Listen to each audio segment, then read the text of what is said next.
Саламатсыздарбы кадырман мекендештер. Кыргыз көкбөрүсүндө ортолук чоң орду бар. Айтор мына ушул достук командасын достук кылган, азыр жаңы түзүлгөн Ала Тоо командасын дагы алдыга сүрөп жаткан Кыргыздын ушул айтылуу көкбөрүчүлөрүнүн бири Таштемир Майлыбашев болсо мына ушул жалпысына Таши деп таанылган Таш агайыбыз менен бүгүн маек куралы деп атайын келип калдык. Анан Таш ага, сизди көргөнүбүзгө кубанычтабыз. Рахмат. Азыр мына кышкы сезон болуп, көкбөрү быйылкы жылы кандай болду негизи эле? Ассаламу алейкум. Быйылкы жылы көкбөрү жакшы болбой атат. Себеби ооруга байланыштуу салыштырмалуу жылдагылардан быйыл анчалык эмес да. Эми бул көкбөрүчү катары сизди бир аз капаланса керек, анткени ар бир оюндан сиздер рахат алып, бир эргип алып, башкача сезимдер болсо керек эле. Эми болуп атат, эми улактар мурункудай күчтүү улактар жок. Кудайга шүгүр, эми азыр уже болуп баштады да. Мурункуга караганда жакшыраак болуп баштады азыр. Анан сизге байланыштуу негизги жаңылыктардын бири бул достуктан Ала Тоого өттүңүздөр да. Анан Ала Тоо командасы жаңы түзүлдү. Быйыл президенттин кубогунда биринчи лигага чыгып, жаңы түзүлгөн команда финалга чыгып кетти. Буну эмнеге байланыштырсак болот? Оюнчулардын жеке чеберчилигинеби же машыгуулар катуу өттүбү? Биз негизи достуктан Ала Тоого өткөндөн бир оюнда Ушига өтүшүбүз керек деп ниет кылып ошол жака дайынданганбыз, ошондой болуп. Ошого ылайык бал алдык, ошого ылайык аттарды алып дайындадык. Эми жаңы команда болгондо деле ал жерде Ушида ойногон Акбар бар болчу, Манас Нияз бар болчу. Үчөөбүз Ушида, анан көпчүлүк эле баары ошол биринчи лигада ойноп жүргөн балдар бар болчу, көп эле. Ошондуктан ушул финалга чыктык да. Анан финалга чыктыңыздар, бирок финалда Мураска утулуп калдыңыздар. Бирок ага чейин өтө бир сенсациялуу жеңип аттыңыздар эле да, ийри эсепте атаңдаштарчы. Жеңилип калган эмнеге байланыштырсак болот? Балким голдуктөр өз жеринде бизге утулуп берип койгула деп сүйлөшүүлөр болуп кеттиби? Жок, эми бул спортто утуласың, утасың. Биз олордун аттары жакшы жарап берди, биздин аттар кичине сылайыраак болуп калды.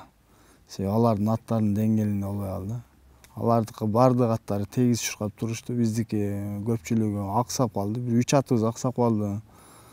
Анан кичине аттары сылайыраак болуп калды. Анан эми достукка кайтып келсек да, достуктан сиз эң алгачкылардан болуп кетип калдыңыз, баарынан биринчи. Манастан дагы, Акбарлардан да. Бул эмнеге байланыштырсак болот? Анткени сиз эми команданын капитаны болчусуз. Достуктан мен эң биринчи болуп мен кеткеним жок. Биринчи ол Акбар аба, ол былтыр эле кеткен. Ал бир сезон Сары Өзөндө ойноп калды. Менден мурун Белек Мукаев кетти, андан кийин мен кеттим окшойт. Ошо менен аякта келишимибиз бүткөн. Анан аяктан эле кыйнабай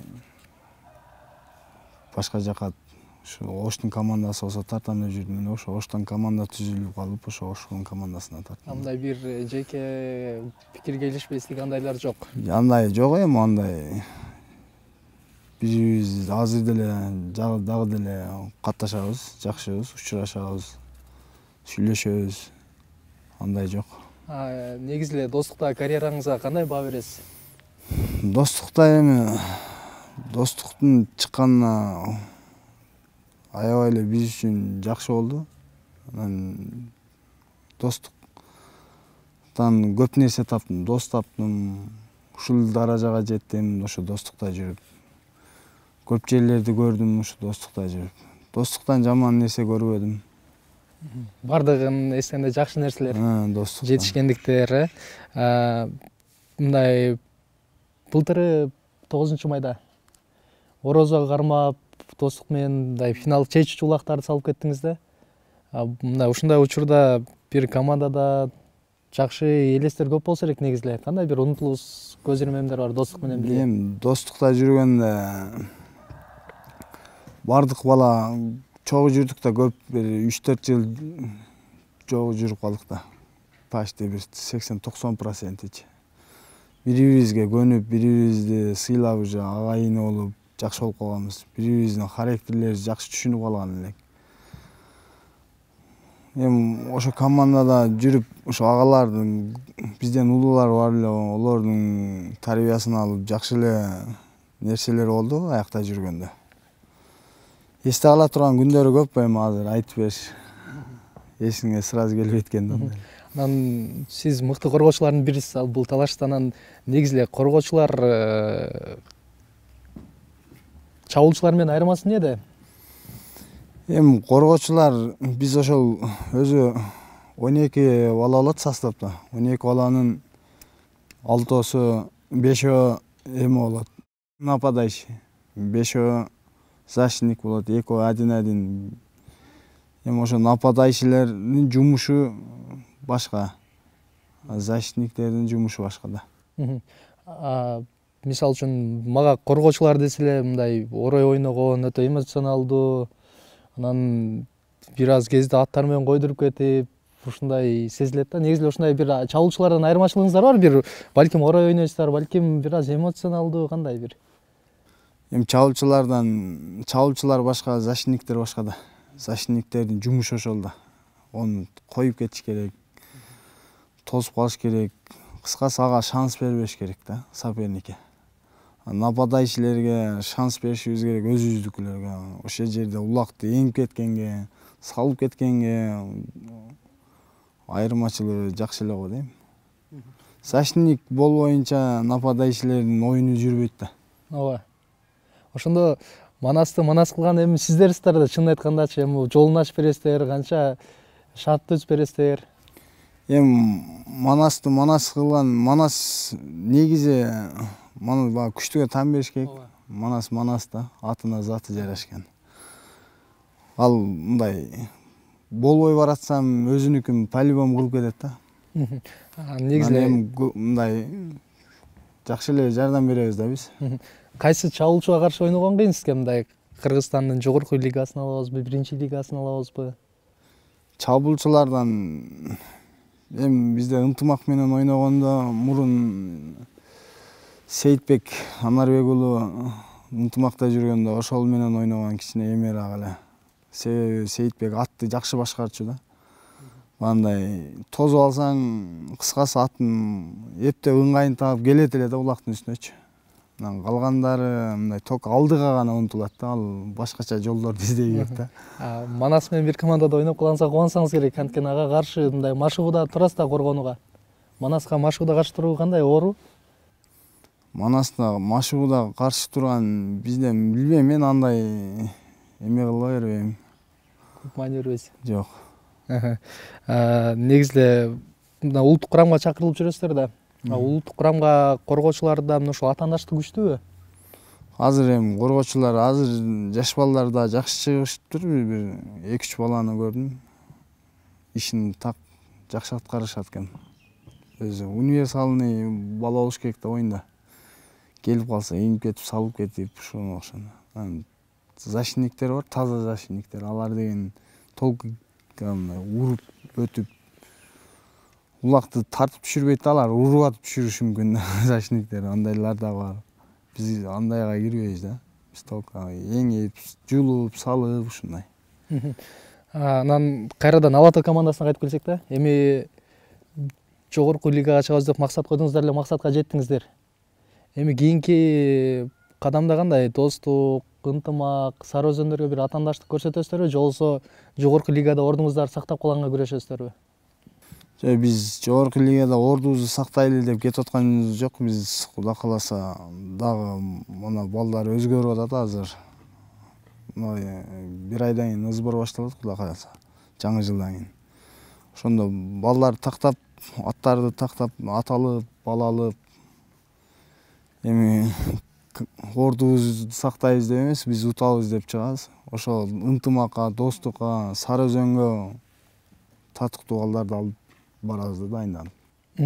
Ошондо биз 2021-жылы буюрса Ала Тоону бир алдыңкы күчтүү командаларды фаворит катары көрө берсек болот экен да. Кудай кааласа.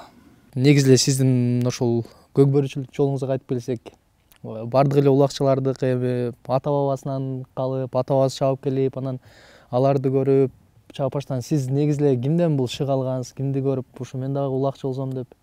Мен өзү негизи чоң атам чапкан майлы баштап.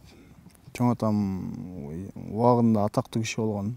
Ушул Ош областында, райондорунда, бардык жеринде мындай орду бар киши болчу. Ошо чоң атамдан атама калган экен. Ошо атам чаап, атам да ошо чоң атамдай болуп чаап жакшы жүрдү. Анан ушу биз чоңойгондон кийин азыр атам 60га чыкты. 5 жыл болуп калды окшойт. Биз чыккандан бери бир укам экөөбүз чаап, акам да бар, акам үчөөбүз чаап калгандан кийин анан токтотту. Силерге өткөзүп бердим деп. Биздин каныбызда бар.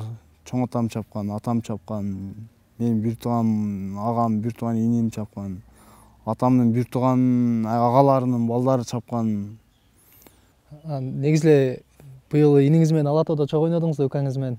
Анан кандай баа берет элеңиз? Негизи ар бир үйдүн кичинекей бир курч келет, жакшы чабат дейт эле.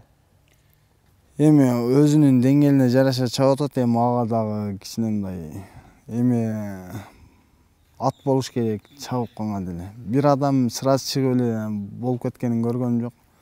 Бир сезон өткөзүп, ат таап, ошо аты менен келишип калган балдар чыгып кетип атат да. Лучший болупчу. Мол дагы ошо өзүнө ылайык атын таап, ползашник болуп чабып жүрөт ошо киргенден баштап эле. Ошо өзүнүн ишин так аткарса эле лучший болуп чыгат да. Анан сиздин Көкбөрүдөгү карьераңызда да 5-5ке токтолсок, мындай эң мыкты аргымак кайсы болду? Сиз үчүн аргымак негизги орунда ойнойбу? Ойнойт. Эми атың болбосо каякта? Быйыл мисалга мурун деген көп ат миндим мен. Биринчи достук болуп чыккан. Мен Сары Өзөн Рассвет деген Кожоңкул деген команда баргам. Биринчи барганда. Ошондо Либидер деген атты мечтать этчү, мен ушуну минсем депчи. Баргандан миндим ал атты, кичине аксап калган экен. Андан кийин Бакайыр деген ат миндим. Анан Япончикти минип кичине оюн көрсөтүп калдым да, ортого түшүп. Достук өткөндөн кийин дагы ошо Япончикти алдырып, ошо Япончик менен бир 2 жыл, 3 жыл жүрдүм. Анан Защитага өттүм да. Защитада 4-5 ат миндим, бирок мындай өтө лучший эмес эле, алай эң лучший болуп ошол чыкты да Защитада. Өзү жакшы ат, Япончик жакшы ат болчу. Япончик негизи коргоочулардын аты көлөмдүү болуп, мындай корпусу жакшы болуш керекпи, түрчүгөнү, же болбосо мындай ылдамдыгы тез болуш керекпи, кууп жете турган кандай болуш керек негизи эле коргоочу? Эми коргоочуда 5 колуң тең эмес дегендей, аттар ар адам ар түрлүү ат башкарат экен да. Мисалга ооз катык, күлүк аттарды башкарган балдар бар. Ошолорду жакшы көрүп минген балдар бар да. Мен мисалга кичинерээк ат мингенден корком мисалга. Алайды мингениме 4 жыл болуп, 5 жыл болуп калды. Чоң болуп ошого көнүп калыптым да. Чоң ат мингенге көнүп калыптым. Чоң ат жакшыраак да. Кичине удар көтөрөт. Анчалык удар боло бербейт. Анан анча-мынча жерде тосуп каласың, кармап каласың. Чоң ат баары мешайт этет да. Негизи эле сиздер Көкбөрүдө аламан улактар барып машыгасыздарбы, же болбосо атайын бир энталачы болуп аттын оозун буруп өзүнчө машыгууларды өткөрөсүзбү? Эми бизде мен бала кезден бери эле ошо атамды ээрчип улактарга барып, биздин тренировкабыз ошол да. Бизде аламан улак жай кышы боло берет. Тынбайсың. Анан постоянно атта жүргөн адам дайын да. Оюнга чейин жатып барып ойнойсоң, анда болбой калат.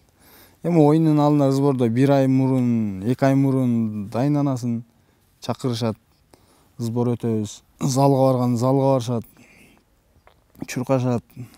Анан ушу улак менен да тренировка кылышат, ошол жерден аттарын дайындайт. Ошентип дайынданып барбасаң кыйын го дейм, сразу баары эле чыгыш. Анан эң соңку суроо болсун да, буюрса эми азбы көп аламан улактар болуп атат да. Ушул аламан улакта эң бир сиздин эсиңизден кетпеген таштаган сорунуңуз барбы? Кандайдыр бир унутта калбаган жакшы бир? Эми эсимде билбейм, бардык эле сорундардын бирдей эле, мисалы эми мурункуларды унутуп деле калдык. Бардык эле эң чоң сорундар төө болду, төө алдым, машина сайдым, машина алдым, таай ол эсеби жок. Куру мода болуп кетти, куруну алдым. Азыр убакка сайылган нерсени эле эң алдыңкы акыркы сорундардын бардыгын эле алдык окшойт. Таш ага, сизге чоң рахмат. Билегиңизге кул айтам дагы күчтү берсин, каруулугуңуз жазбасын. Буюрса кийинки жылы сизди Кыргызстандын курамында көчмөндөр оюндарында көрөлү. Кудай кааласа. Анан командаңызга да ийгилик. Айтор Ала Тоо командасы менен 2021 жылы дагы бир мына ушул чоң сенсация жаратып, ийгиликтер жаратасыз деп ишенебиз. Рахмат. Кудай буюрса, ошого дайынданып атабыз. Достор, бизде конокто Ала Тоо командасынын жана Кыргызстандын улуттук курама командасынын коргоочусу Таштемир Малибашев болду. Биз сиздер менен коштошобуз.